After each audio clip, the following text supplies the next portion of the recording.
was placed there saying that it has no medical use, no medical research, and potential for abuse. Well, as far as abuse, people can get abused in tobacco, alcohol, gambling, you name it. So abuse is not the criteria that can say with this. And as far as addiction rates go with cannabis, it's about 9% compared to about 30% with tobacco, and opioids is about 25%. The concern is they keep saying that there's no data. Well, if you go to PubMed and put in the word cannabis, there's over 13,000 articles that are there. Okay? What we have chosen in this country is to ignore the facts. There is research that has been done in the United States, in Israel, Spain, Brazil, and there's plenty of research to show the medicinal uses. And the fact is, there has been no fatalities. And so, to me, this medicine does not belong in any schedule. It needs to be descheduled. And as far as these other states coming up with, only restricting it to oils, again, they are just misinformed, and the fear factor is what's making them make these decisions. And that should not be. These politicians, doctors, they don't have an MD degree. Unless they do, they should not be telling me or healthcare providers how to be practicing medicine. Amen to that. Yeah, thanks for that, sort of perspective, because, we're aware, of course, of the research that exists, and especially international research. Israel, as you mentioned, it publishes a lot of research on medical cannabis, as well as also countries like, the Netherlands. And so, we just don't understand how they can sit there and testify and say that the research doesn't exist when it does. And the other thing that you alluded to is that, because of our restrictions on federal funding for research, we don't even know as much as we could. We only know a percentage of what the potential is, right? Yeah. Well, NIDA, which is the National Institute for Drug Abuse, is the final say on most research projects. So we have three organizations that have to say okay before research can happen. The DEA, which is the Drug Enforcement Agency, the FDA, the Food and Drug Administration, and NIDA. And NIDA has stopped many research projects, and if you see what they have done is about less than 10% of their research projects are scheduled for positive effects, more than 90% are for negative aspects. And as soon as research studies find a positive thing, they shut them down. And this has happened repeatedly. So hopefully things are changing. I am hoping, people need to be educated. This medicine has been around for thousands of years. Again, it's been legal here, and we need to have healthcare providers educated, because that's what's holding them back and really not helping their patients or society. Yeah, definitely. I mean, I think that's like our mission here, with Fully Baked Radio, with all of our projects. Like, educating people is the first step. And, we've even seen one of our colleagues, Ricardo Rivera, has a daughter, Tuffy, who has a very severe and rare form of epilepsy. And we've seen over the last year a little girl in like a wheelchair, stroller type thing, who is mostly immobile and not there, turn into a vibrant little girl who's running around and talking and smiling. Complete 360. And, he works at a hospital, and, and his coworkers can't deny they've seen this experiment have positive results. And so, they're not the only case where you can actually visually see the difference. There's people being healed by this and treated, all over the country. I think it's really awesome that doctors like you can speak to this and give validity to these claims. Absolutely. I really think it's criminal.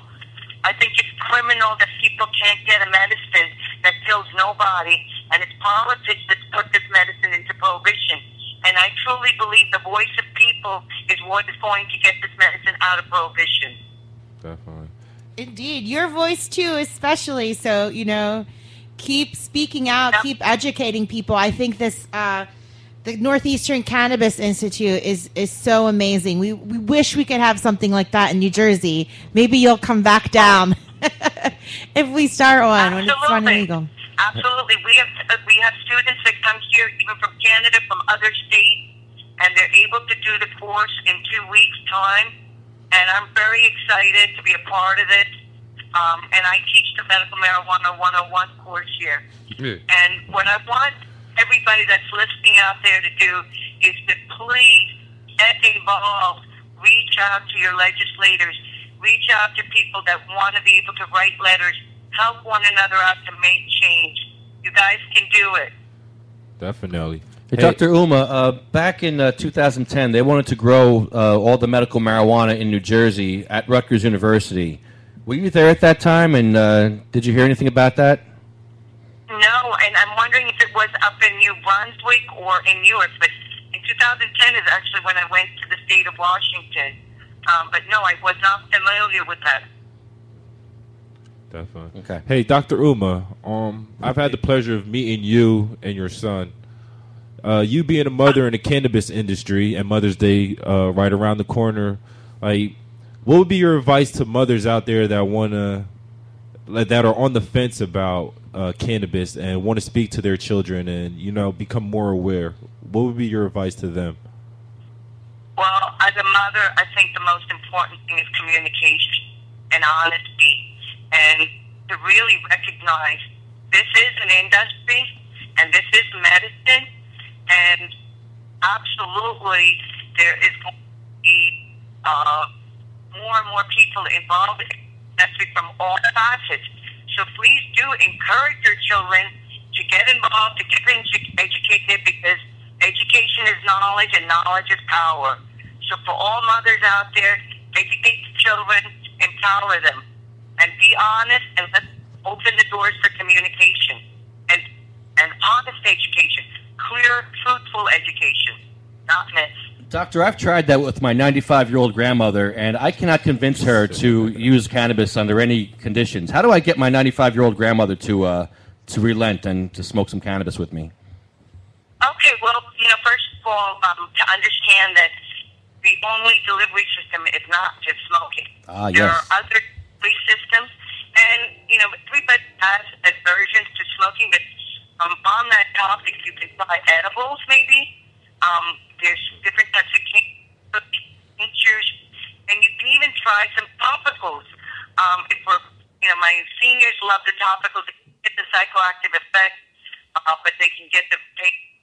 I had a 96-year-old, and her great-great-granddaughter give her the flower, and what she was doing was actually boiling the flower, the weed, in milk, and drinking that milk. For cannabis is lipophilic, i.e. you need something with a fat soluble, and you can maybe try something like that, where the delivery system is drink it or eat it or suck on the lollipop. You can have different delivery systems. Oh, Smoking is not only delivery method. Well, I don't know if she may not want to smoke. She smoked cigarettes for 60 years, 3 packs a day.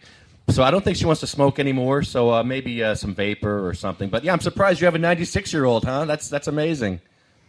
Oh, my God. My 96-year-old was diagnosed with high blood pressure, diabetes, high blood pressure, anxiety, and insomnia. And she was on 3 different pills. And she is no longer on her blood pressure meds. She's no longer on her anxiety or her insomnia pills. And she uses the cannabis. She uses a half a cookie with her dinner and a half a cookie at bedtime. And she's out gardening now. Wow. But now, how does she measure her dosage? Does she have a measured dose that she has to do? Because we have that problem here. Yeah, well, the dosing has always been a very interesting concept. So I always say 2 words, low and slow. So you go with the smallest amount. If you are inhaling it, you will have the effects within 5 minutes. If it is something that you're ingesting, that can where it can vary from 40 minutes to longer. So again, I always tell people, go with the smallest dose, wait. If they say an hour, wait a little bit longer for the first time. And everybody's a little bit different. And remember, you're not going to die from it. Make sure you're well hydrated, that you're in a safe environment. And don't be getting in a car after you're trying it for the first time. Yeah, that's good advice. I think I convinced my mom, who definitely was a anti-cannabis, person.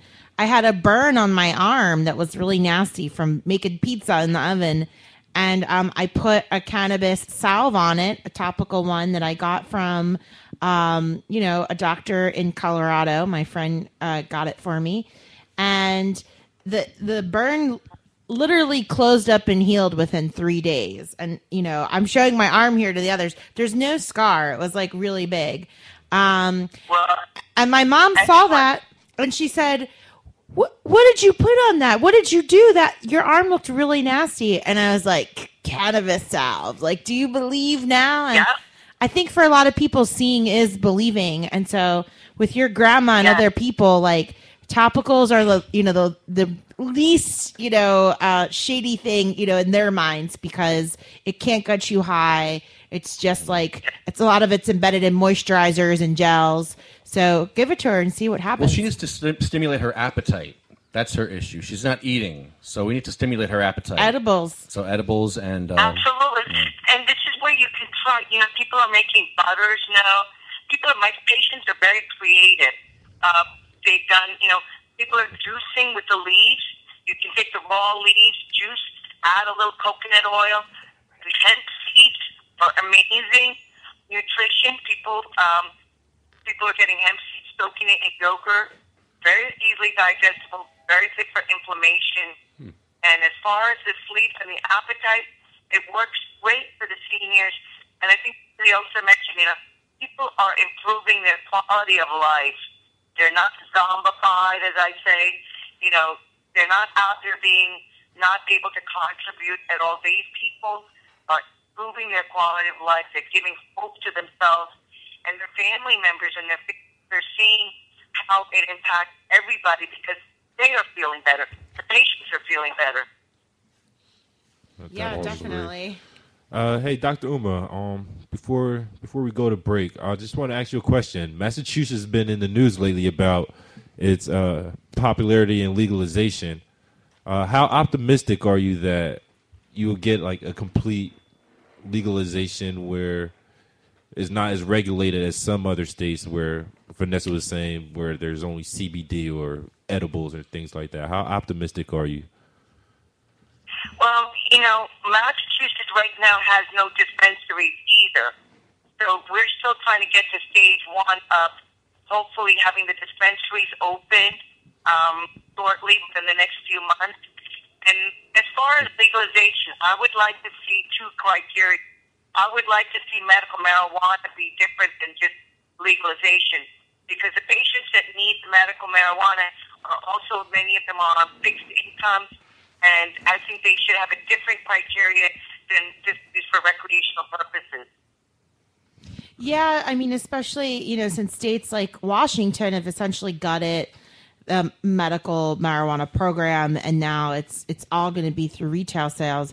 Patients definitely lose a lot of rights, and it looks like Colorado is trying to, move in that same direction.